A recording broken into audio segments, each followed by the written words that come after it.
What's going on, bibliophiles? Welcome back to Poetry and Prejudice. If you are new here, my name is Barry Ramirez. Welcome to the channel, and thank you sincerely for watching. Today we're doing another poem analysis. We are looking at Philip Larkin's poem, The Mower. When I look at the statistics for some of the previous poem analyses that I've done, it seems like you guys really enjoy when I discuss Philip Larkin's poems, so I thought, we'll do another one. He has plenty of really good, thoughtful poems. And this poem is about a man who kills a hedgehog while he is mowing the lawn. At least I would say on the surface that appears to be what it's about. However, what it seems mostly to be about to me is just generally the sense of loss that comes from the loss of life, and also how it seems to be a reflection on how it is that we should behave in the face of the fact that we are mortal creatures. So it seems on the surface to be about a hedgehog, but I think it's actually about human beings, losing human beings, and how we should behave towards human beings in the face of the fact that we know that they are mortal. But without getting into too much of the analysis, let's go ahead and read the poem one time all the way through, and then we'll kind of take it line by line, stanza by stanza. The speaker says, "The mower stalled twice. Kneeling, I found a hedgehog jammed up against the blades. Killed. It had been in the long grass. I had seen it before, and even fed it once. Now I had mauled its unobtrusive world unmendably. Burial was no help. Next morning, I got up, and it did not. The first day after a death. The new absence is always the same. We should be careful of each other. We should be kind while there is still time." It's a beautiful ending there. So, in the first stanza, I think that what the speaker is doing is just setting up the scene. To me, there's not a lot of room for analysis here. It seems to be just an objective description of what has occurred. There's a man, I assume he's a man, who's mowing his lawn. He's mowing the long grass, which seems to tell us that perhaps he has not actually mowed the lawn in a long time. And there's a hedgehog that's actually in the long grass, and he basically runs over it with the lawnmower. It seems to get jammed in the blades. So we imagine that I imagine the body of the hedgehog has been kind of torn up, which is a bit gruesome, and it's not described here, but that is the image that I have in my mind. Like I said, that first stanza there, to me, doesn't seem to require too much interpretation. Now, there's a lot kind of going on in the second stanza that it's a bit more interesting. So the first line of the second stanza reads, "I had seen it before, and even fed it once." Now, this is a simple line, but it's a very important line in the poem for the tone. So, in other words, for kind of like the emotional tenor, so to speak, of the poem, the attitude of the speaker towards the subject, that is the hedgehog. So, it really sets up a sense of guilt and remorse. Because in this case, it isn't just kind of a random hedgehog that the speaker has killed. He seems to have developed in a very, very, very small, if insignificant way, a relationship with this hedgehog. He'd seen it before, and he even fed it once, right? So he has this experience, a very kind of like generous experience with the hedgehog. And that kind of develops a little bit of kind of an emotional connection between the speaker and the hedgehog that makes the killing of the hedgehog more emotionally resonant. If he didn't have this kind of relationship with the hedgehog, it might be a little bit more odd or a little bit less emotionally resonant, if you will. Continuing on, the speaker says, "Now I had mauled its unobtrusive world unmendably." This is very beautifully said. So the speaker says he has mauled, meaning it's kind of like completely torn up or ruined, not only the hedgehog, but he says the hedgehog's unobtrusive world. Now, in what sense is the hedgehog's world unobtrusive? Well, I don't know too much about hedgehogs, but I assume that they're creatures that mostly keep to themselves, right? They're not like other creatures that are perhaps like pests, right? So I don't know if we would call, for example, the world of a rat or a mouse an unobtrusive world because they are pests, at least to human beings. But in this case, we get the sense that the hedgehog is just kind of doing its hedgehog thing, right? Just living out its hedgehog reality and its hedgehog world, not bothering anybody else. And yet here is this person, the speaker, who has obtruded on the hedgehog's unobtrusive world. And he's done so in such a way that he mauls it unmendably. Now, why unmendably? Well, because he has killed the hedgehog, right? It's not as if he, ran over the hedgehog and the hedgehog broke its leg or something like that, where it perhaps has the chance of being mended. It has the chance of recovering from the injury. In this case, it's unmendably because it has been annihilated, if you will. Then we have this interesting ending here that seems to harken back to the first line. So the speaker says, burial was no help. Now, this is interesting to me because he buries the hedgehog. So why would the speaker bury the hedgehog if he didn't have a kind of relationship, even though that might be rudimentary, relationship to the hedgehog, right? People bury animals, but generally speaking, they bury their pets, right? You don't really think of people like, if somebody were to like kill a gopher when they were mowing their lawn, you wouldn't think of them like going to bury them. But this is once again a way for the speaker to establish this kind of connection that he's had with this hedgehog, where he'd seen it before, he's fed it, now that he killed it, he actually buries it. It suggests to me that he has a kind of emotional relationship to the hedgehog. And it's really necessary in this poem to have that feeling in order for the message to come off, in my opinion. The speaker continues in the next stanza. Next morning, I got up, and it did not. I think that is a pretty straightforward description, right? He is alive, the speaker is, and the hedgehog is not alive. The first day after a death, the new absence is always the same, right? Again, very straightforward description. The first day after a death, the new absence is always the same.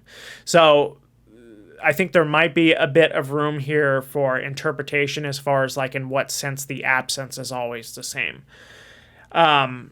He's, of course, on the surface talking about the hedgehog and the loss of the hedgehog. There's that sense of absence.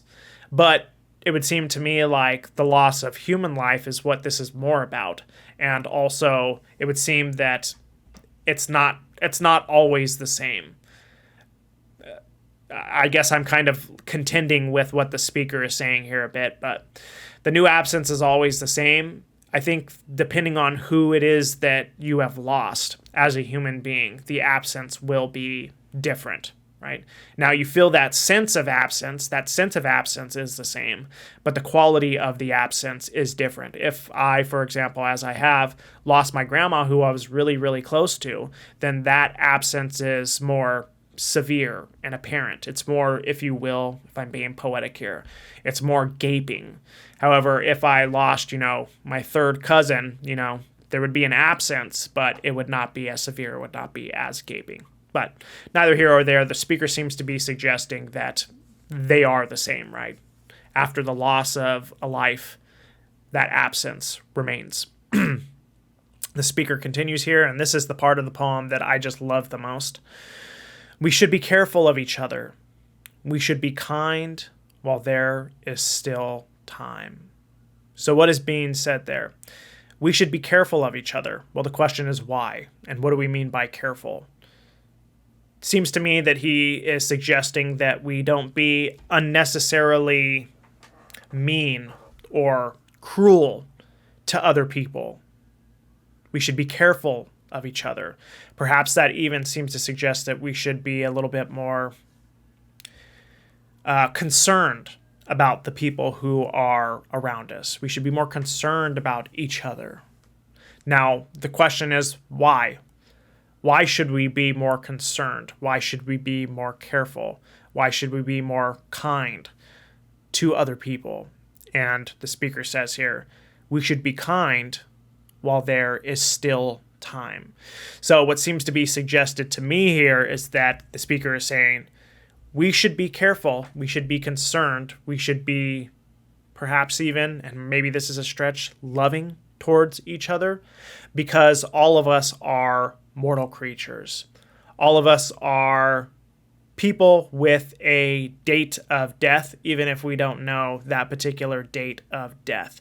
And because we simply don't live forever, that means that we only have so much time to actually get it right, right?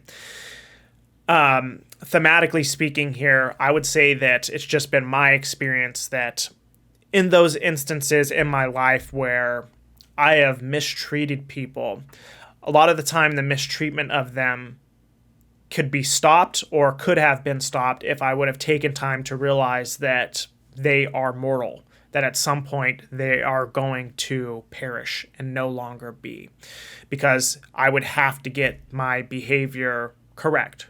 Right. There might be a time when I can't say I'm sorry for the way that I have treated you.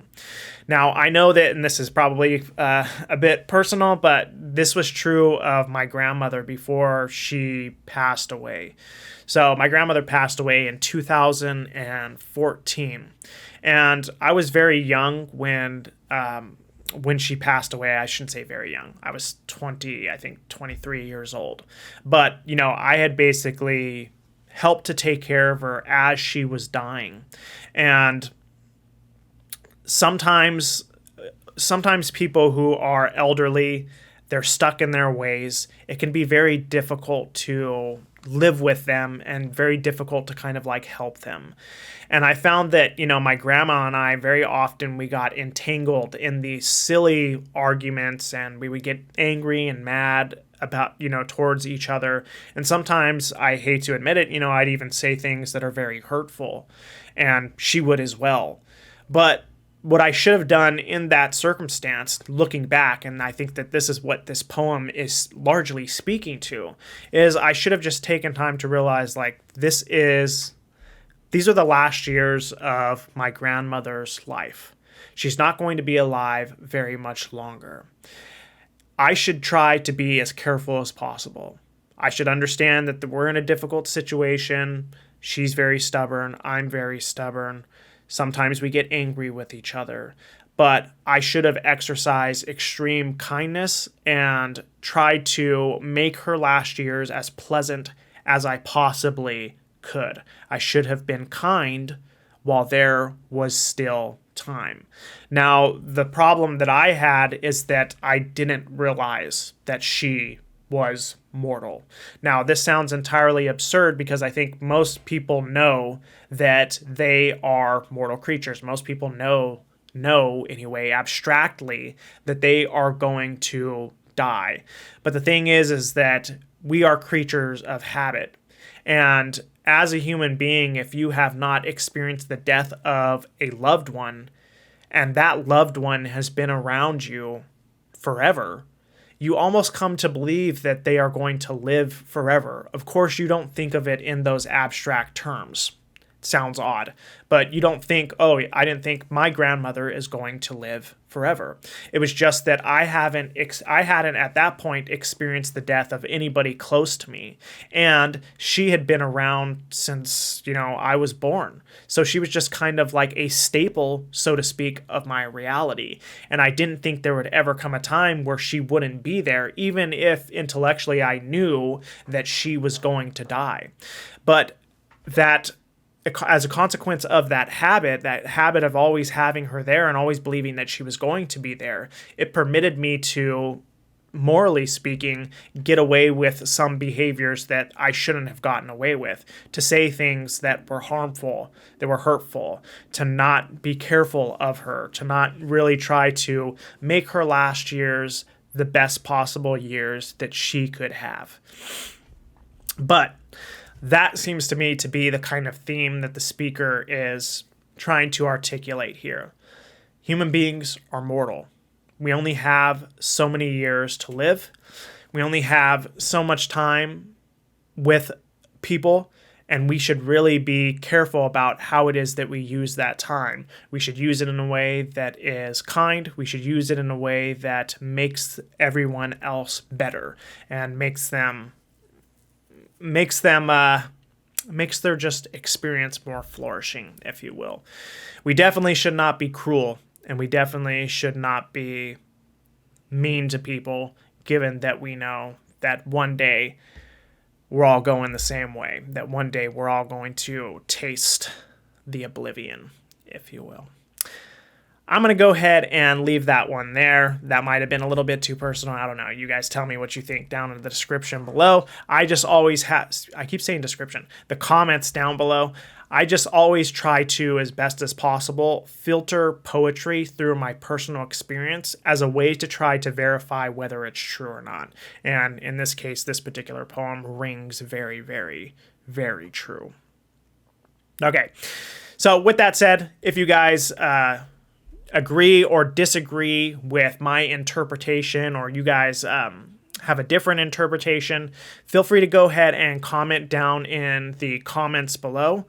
Otherwise, as you guys know, I have multiple times now announced that I published my first collection of poetry. It's a chapbook called Pebbles of Light. So if you would like to support me and to support this channel, do consider purchasing the book down in the description. So I put the link down in the description. That'll take you on over to Amazon. You can get the book in two ways. You can get either the Kindle version. It's $10. You can download it immediately onto your Kindle or electronic device. Or if you're somebody like me, you prefer to have a book in your hand, then you can also order the paperback. It's a little bit more. It's $12, but Amazon charges for printing cost.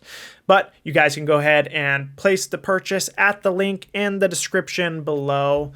Otherwise, if you enjoyed this content, hit that like button, smash subscribe, hit the notification bell so you can be informed when I drop more videos on poetry and prejudice. Until next time, guys, we'll see you.